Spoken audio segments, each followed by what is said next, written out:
இந்த மாதிரி வேஸ்டான பேட்டரி இருந்தால் கீழே போட்டுறாதீங்க. இதை வச்சு யூஸ்ஃபுல்லான ஒரு ப்ராடக்ட் செய்ய முடியும். என்னவா இருக்கும் எனக்கு என்ன தெரியும். நம்ம நிறைய ப்ராஜெக்ட் பண்ணுவோம். அந்த ப்ராஜெக்ட்டுக்கு பவர் பேக் ரெடி பண்ணுவோம்.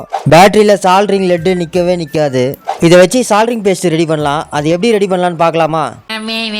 மேலே ஒரு லேயர் இருக்கும், அதை கட்டரை யூஸ் பண்ணி பிரித்து எடுத்துருங்க. உள்ளே ஒரு லேயர் இருக்கும், அதான் ஜிங்க்கு, அதான் நம்மளுக்கு தேவை. மேலே பிளாஸ்டிக் மாதிரி இருக்கும், அதை ரிமூவ் பண்ணிவிடுங்க.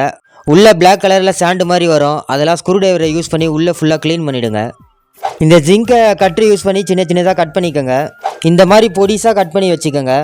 நான் சின்னதாக பிளாஸ்டிக்கில் பாக்ஸ் ஒன்று வச்சுருக்கேன். இதில் தேவையான அளவுக்கு ஆர்பிக்கு ஊற்றிக்கலாம். நம்ம க்ளீனிங்க்கு யூஸ் பண்ணுற ஆசிடும் யூஸ் பண்ணலாம், பட் இது கொஞ்சம் சேஃப்டியாக இருக்கும்.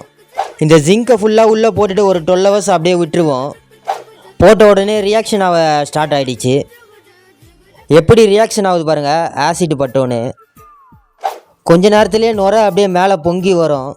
ஒரு 12 hours கழிச்சு நம்ம எடுத்து பார்ப்போம். ஓவர் நைட் அப்படியே விட்டுட்டேன். நம்ம இதில் ஆசிட் யூஸ் பண்ணியிருந்தோன்னா அந்த ஜிங்க்கு ஃபுல்லாகவே கரைஞ்சிட்ருக்கோம். ஆர்பிக்கு யூஸ் பண்ணனால அந்த ஜிங்க்கு ஃபுல்லாக கரையாமல் இருக்குது. பரவாயில்ல, இருக்கட்டும், அது நம்மளுக்கு ப்ராப்ளம் இல்லை.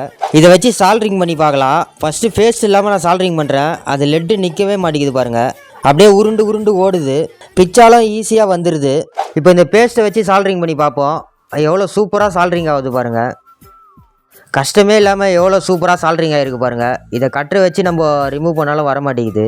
இதில் ஒரு ஒயரை வச்சு சால்ட்ரிங் பண்ணி காட்டுறேன் பாருங்கள், எவ்வளோ ஸ்ட்ராங்காக இருக்குன்னு. இழுத்தா கூட வர மாட்டேங்குது, நல்லா ஸ்ட்ராங்காகவே இருக்குது. ரொம்ப கஷ்டப்பட்டு தான் அது பிக்கிற மாதிரி இருக்குது. இந்த மாதிரி சின்ன கேனில் ஊற்றி வச்சுக்கோங்க. நம்ம தேவைப்படும் போது யூஸ் பண்ணிக்கலாம். யூஸ் பண்ணும் போது கொஞ்சம் சேஃப்டியாக யூஸ் பண்ணிக்கோங்க.